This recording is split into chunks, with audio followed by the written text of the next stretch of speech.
Hello, I'm Mike and welcome to my channel. You might be thinking to yourself that the title of this video is a little inflammatory, but let me explain. I'll start off by giving my usual caveats. I enjoy 5th edition. If you enjoy 5th edition, that's awesome. Please don't let me dissuade you from enjoying the game, and this isn't an attempt to shame you in any way. Personally, I think 5e is amazing at introducing new players to role-playing games.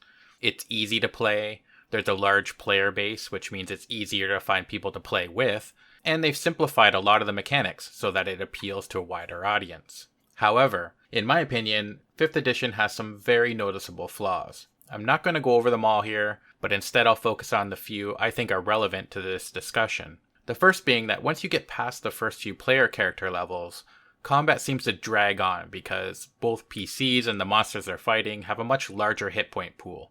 When you couple this with dying rules that make it almost impossible for a player character to die, and abilities that make it easy to heal and do all sorts of superhero-esque type things, you end up with a game that, and again this is my opinion, has very little suspense or tension.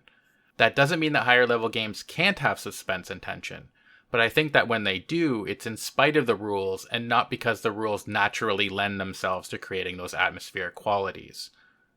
Now, obviously, I'm not the first person to make that observation. In fact, there are all sorts of game hacks, both published and homebrewed, to deal with this at the table. Published examples would include 5 Torches Deep and 5e Hardcore mode, both of which use many of the 5th edition rules, but pare down hit point pools and make the game more dangerous for players from a mechanical point of view.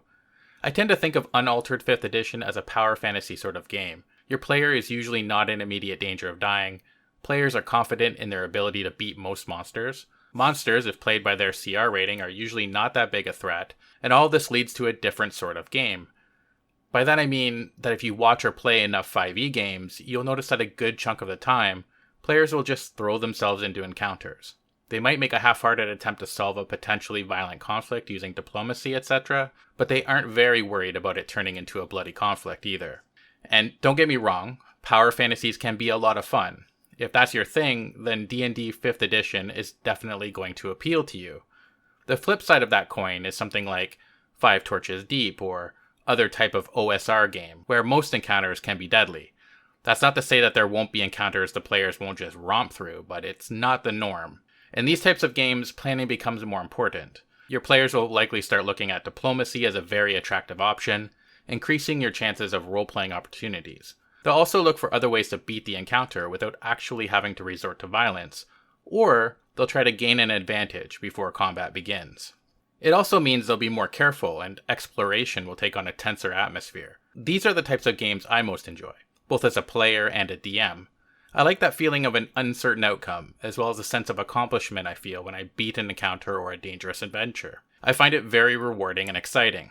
However, when I talk to someone who usually plays 5e exclusively, and I think this is likely the majority of role players right now, when they hear about how their characters would have less hit points, less power, and that perhaps spellcasting is a risky affair, they immediately make a snide remark. Something like, "Oh, you mean I'll just be making a new character every session?" And this just isn't true. In my 5 Torches campaign, the players are level 3. They've already prevented a goblin invasion over a misunderstanding, delved into a Ravenmocker lair and destroyed him and his magically altered cat, traveled to a small village and saved it from a demonic black hound, and are currently embroiled in trying to recover a Lich's phylactery for a powerful, mysterious person they met earlier.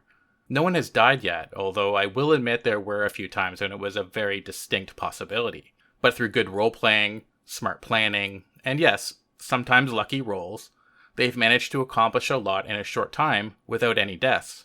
My point being that just assuming that OSR games mean you'll die almost every session is a bit annoying. Less hit points, for example, doesn't necessarily mean more dying, but offers you an opportunity to experience playing a different way. Why not try it? Maybe you'll find that you actually enjoy it. Maybe you'll find that you like both, and on Mondays you indulge your 5e power fantasy, and on Fridays you play a darker, grittier game. After all, there's no right way to play. But also, maybe try not to jump to conclusions before you try something either. And oh yeah, adventuring is dangerous. D&D includes an element of chance, and sometimes you might die. Thank you for watching. If you enjoyed this video, please hit the thumbs up and maybe consider subscribing.